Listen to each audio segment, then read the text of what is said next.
Hello, and welcome to this Learn English elementary recording brought to you by the British Council. To find out more and to access language activities and audio scripts, visit our Learn English website at www.britishcouncil.org/Learn English. Hello, and welcome to Learn English Elementary Podcast number 1. My name's Ravi. And I'm Tess. We're your presenters, and we've got lots of things for you to listen to today. But before we start, I think we should introduce ourselves. Ravi? OK, I'm Ravi. Or I tell you what, I'll introduce you and you can introduce me. How about that? Well, OK then. This is Tess. She's from London. How old are you? None of your business, Ravi. And she loves dancing and riding her mountain bike. OK? OK. And this is Ravi. He comes from Manchester. He's 23. Oh, aren't you? Oh, yes. He likes football and he's a great cook. Thanks. And there's one more person for you to meet. I'd like to introduce our producer, Gordon. Say hello to everyone, Gordon. Hello. Pleased to meet you. Hi, Gordon. And how are you today? Very well, thank you, Tess. Good. We'll speak to Gordon again later in the show, but now it's time to get on with our programme. We've got an excellent show for you today, and let's start with our first section called I'd Like to Meet. We ask people a simple question. Which famous person, dead or alive, would you like to meet? And of course, we ask them to explain why. Our guest today on I'd Like to Meet is Zara Heller from Bristol. Hello, Zara, and welcome to the show. Hello. Hi, Zara. And what do you do, Zara? I'm a student. I'm in my last year at school. I'm 16. Right. Now, let's ask the question. So, Zara, which famous person, dead or alive, would you like to meet? I'd like to meet Angelina Jolie. Angelina Jolie? Great, good choice. Tell us a bit about her. She's an American film actress. She was in Tomb Raider, and she's an ambassador for the United Nations too. And why did you choose her to talk about today? Well, because I really admire her. She's a famous film star with a lot of money and a famous celebrity film star husband. But she really cares about helping people, and she uses her money and her fame to help children and people who are very poor or have a difficult life. I saw a film about her on MTV, the music channel. It was a video diary of her visiting Africa and talking about how to stop poverty. And they were really simple things. And I thought it was really cool because MTV doesn't usually show programs like that. It's usually just music videos and things. But because she's famous and beautiful, then people want to see her so she can get a lot of attention for the things that she wants to change. Yeah. Do you like her films? Do you think she's a good actress? Yes, I do. I don't think she's a great actress, but she's a good actress. And she's so beautiful that you just want to look at her all the time. Yeah. I think she's one of the most beautiful women in the world. I love watching her. I love all her films. And what would you like to talk to her about, Zara?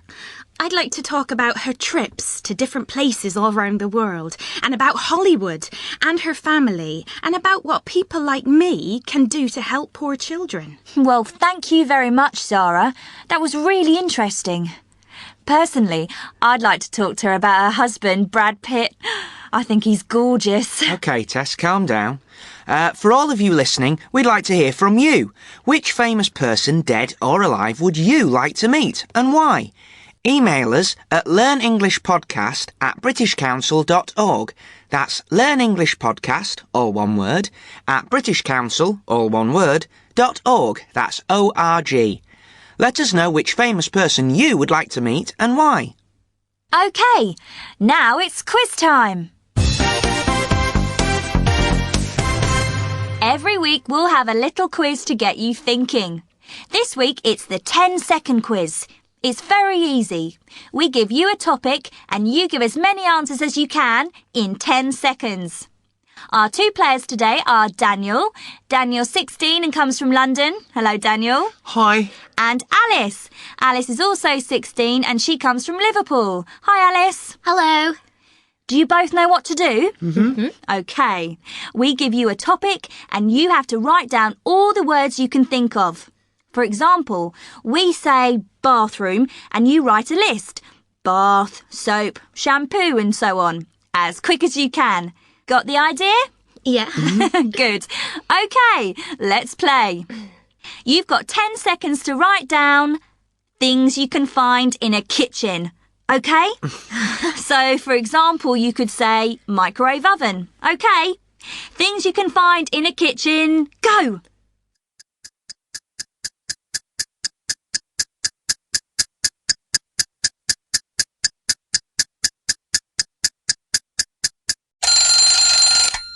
OK, Daniel. How many? 5, Tess. How about you, Alice? 7, I think. OK. Let's hear your 7 words, Alice. Things you find in a kitchen. A fridge, cooker, pans, plates, knife, fork, spoon. That's 7. Well done, Alice. How many did you get, Ravi? Oh, the clock makes me nervous. I can't think when the clock's ticking like that. Maybe the question next week will be about football. Thanks, Daniel. Thanks, Alice. And if any of you listening have a good game we can play in quiz time, write to us and let us know. The address is learnenglishpodcast@britishcouncil.org. We'd love to hear your ideas for games we can play. What's next, Ravi? The next part of the show is called Our Person In. We'll listen to people in interesting places all over the world telling us something about life in the country they're in. Today, we'll hear from Mike Southern. Mike is our man in New York.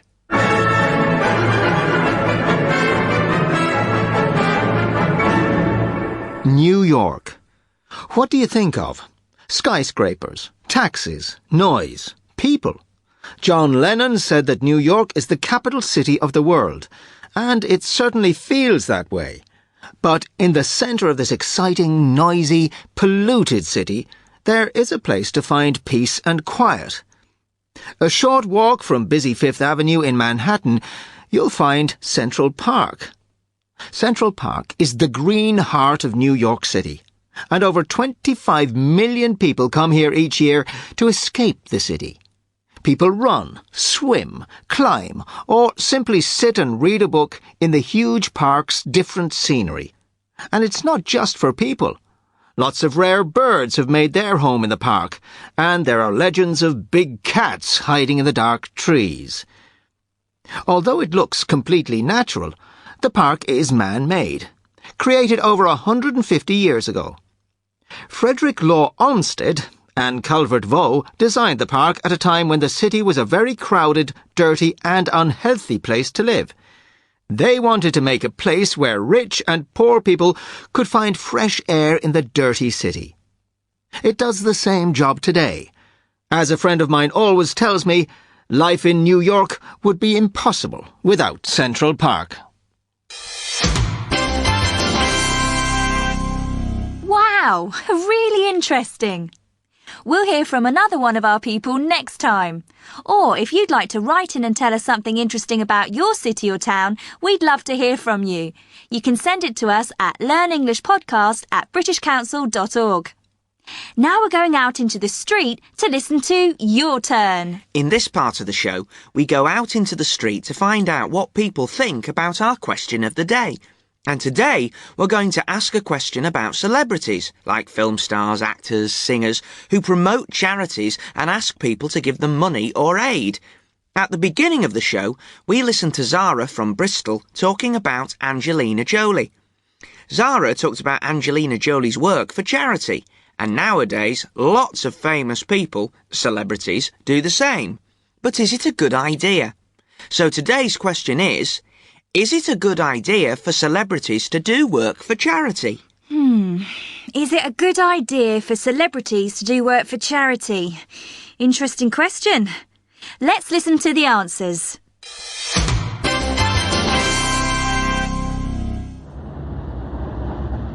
I think it's a good thing. People don't want to listen to boring politicians, but everyone likes celebrities, so they listen to what they have to say. When Bob Geldof and Bono organised Live Aid a few years ago, everybody was talking about how to end poverty in Africa. My little brother was only 12 years old, but he was talking about it. That can't be bad. I hate it. The celebrities only want publicity, and they want us to think that they're really nice people, you know? They care about the world, they care about poverty, so they can sell more records. But it's a big lie. They're not interested in poor people or the charities at all. Why is it a problem? The charities need money, and if celebrities can help them to get more, then what's wrong with that? I think that some celebrities only want publicity, but, well, who cares? The charities get some money. That's the really important thing. Well, if you think, for example, Angelina Jolie or George Clooney is really cool, then you want to do the same things that they do. So you might give to charity too because you want to copy your favourite star. I think it's a good thing. Helping people is cool nowadays.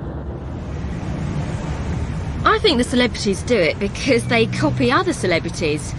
Everyone's doing it nowadays. It's the fashion to do work for charity. I hate it.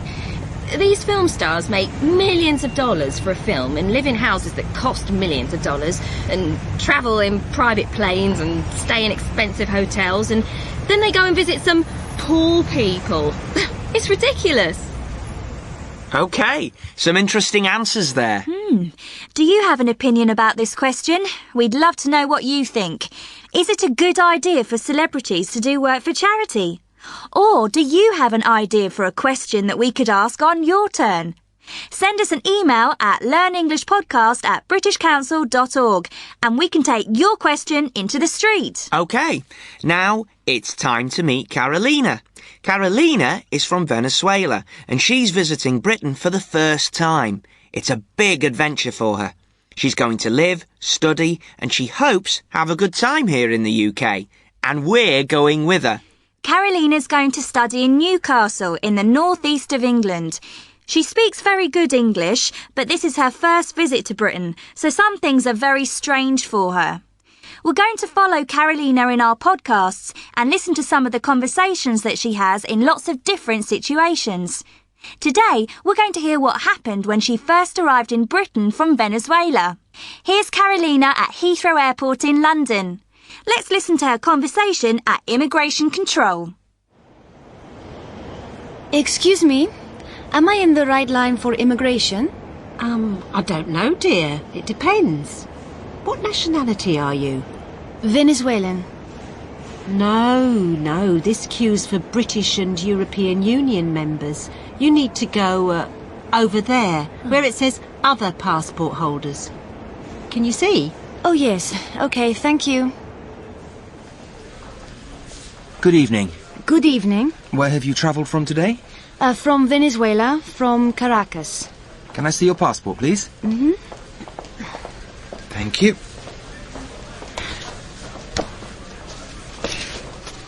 Is this your first visit to the UK? Yes, it is. And what are you going to do here? I'm a student. I'm going to study at the University of Newcastle. Is it a full-time course or a part-time course? A full-time. It's a full-time course. I've got my letter from the university here. Do you want to see it? Yes, please. Here you are. Thank you.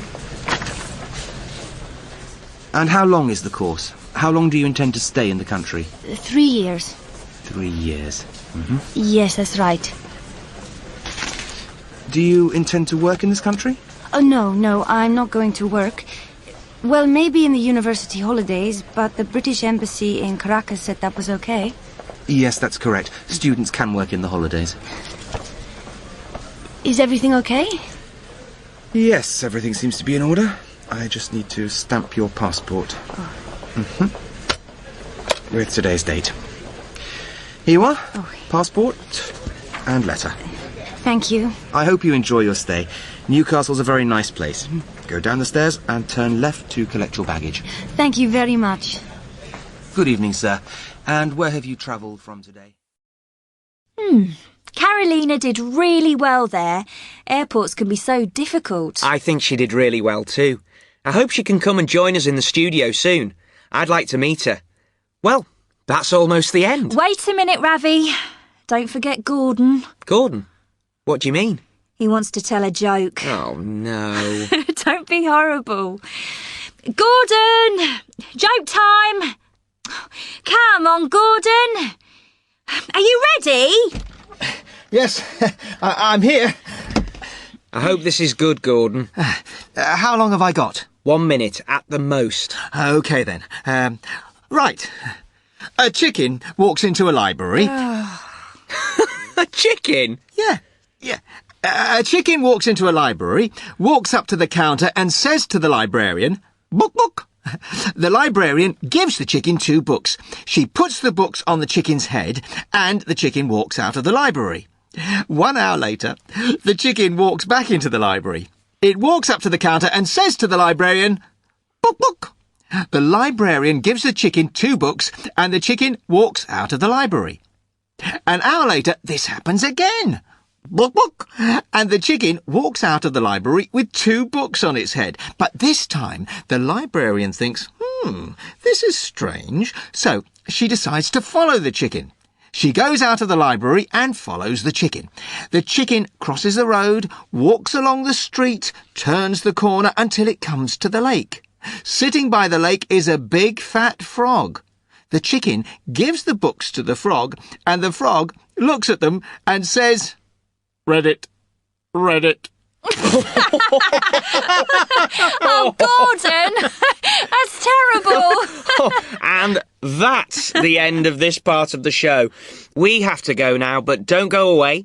After this little break, you're going to hear Tom, our English teacher. After every show, Tom talks about the language you heard and gives you ideas to help you learn. So don't go away, but we'll say goodbye now. See you next time. Bye. Don't forget to send us your emails. Here's that address one more time. It's learnenglishpodcast@britishcouncil.org. You are listening to a Learn English elementary recording from the British Council. Hi, I'm Tom. At the end of every podcast, you'll hear from me. I'm going to talk about some of the language you heard in the programmes and talk about ways to help you learn English. Remember Carolina in the airport? Listen to part of her conversation again. Is this your first visit to the UK? Yes, it is. And what are you going to do here? I'm a student. I'm going to study at the University of Newcastle. Carolina and the immigration officer are talking about the future, Carolina's time in Britain. To talk about the future, they both use going to. The immigration officer says, "And what are you going to do here?" And Carolina says, "I'm going to study at the University of Newcastle."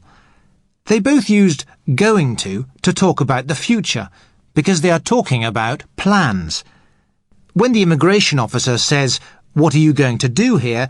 he's asking Carolina what her plan is. And she says, "I'm going to study," because that's her plan. She decided it before she left Venezuela. So, we use going to talk about future plans. But listen to another part of Carolina's conversation. Thank you. And how long is the course? How long do you intend to stay in the country? 3 years. 3 years. Yes, that's right. Do you intend to work in this country? Oh, no, I'm not going to work. Well, maybe in the university holidays, but the British Embassy in Caracas said that was okay. The immigration officer said, "How long do you intend to stay in the country?" And, "Do you intend to work in this country?" Again, he was asking about Carolina's future plans. But he said, "Do you intend?" Intend is a formal way to talk or ask about plans. You might hear this verb, intend, at an airport immigration desk or on an immigration form. It's another way to ask about your plans. One more thing. Did you notice that when Carolina arrived at the desk, the immigration officer said, "Good evening"? He didn't say, "Good night." Do you know why not? We only say good night when we say goodbye or when we go to bed. When we meet someone after around 5 o'clock in the afternoon, we say good evening. And we only say good night to people before we go home or before we go to bed. OK, in another part of the show, we heard Daniel and Alice playing a game. Listen to part of it again. You've got 10 seconds to write down things you can find in a kitchen. OK, Daniel, how many? 5, Tess. How about you, Alice? 7, I think. OK, let's hear your 7 words, Alice. Things you find in a kitchen. A fridge, cooker, pans, plates, knife, fork, spoon. I hope all of you have a notebook where you keep new words, a vocabulary notebook. Think about how you put new words into your notebook. Do you put them in alphabetically? All the words beginning with A, then all the words beginning with B? Or do you organise your new words another way? Some people put words into their notebooks in word families. They put words together that are connected in some way. For example, you could have a page in your vocabulary notebook called kitchen, and you could keep all the words from the game, fridge, cooker, pan, all of those words, on the kitchen page of your notebook. You could have pages for, say, sports, football, tennis, bowling, and so on. And you can write more than just the words. You can write the verbs that go with the words. Play football, but go bowling or go skiing. There's no right way or wrong way to keep your new vocabulary. You have to find the way that helps you remember the new words. OK. By the way, if there are any words from the game that you don't know, remember that you can find them on the website. You can read all of the podcast, and if you click on a word, it'll take you to a dictionary that tells you what the word means. We'll give you that address again at the end, so go and find a pen to write it down. Right, finally, after every podcast, I'll try to show you something that you can try to use in your own English. This week, I heard this interesting expression. Excuse me, am I in the right line for immigration? I don't know, dear. It depends. What nationality are you? Now, there are 2 things there I want to talk about. Firstly, the old lady called Carolina dear. She said, I don't know, dear. Sometimes older people might call you dear. It's a friendly, affectionate thing to do. But be careful, it might sound a bit strange if you try to use it yourself. The other thing I noticed was that the old lady said, it depends. She didn't know the answer because she needed more information. Can you translate it depends into your language? Try to use it in English this week. OK, I'm going to stop there. I'll talk to you all again next time. Remember, you can send your questions to me at learnenglishpodcast@britishcouncil.org. I'll be happy to answer your questions. In a moment, you'll hear the address for the website where you can read everything you've heard in this podcast. Right, that's all for this time. Bye for now. See you next time. This recording was brought to you by the British Council. To find out more and to access language activities and audio scripts, visit our Learn English website at www.britishcouncil.org/learn English.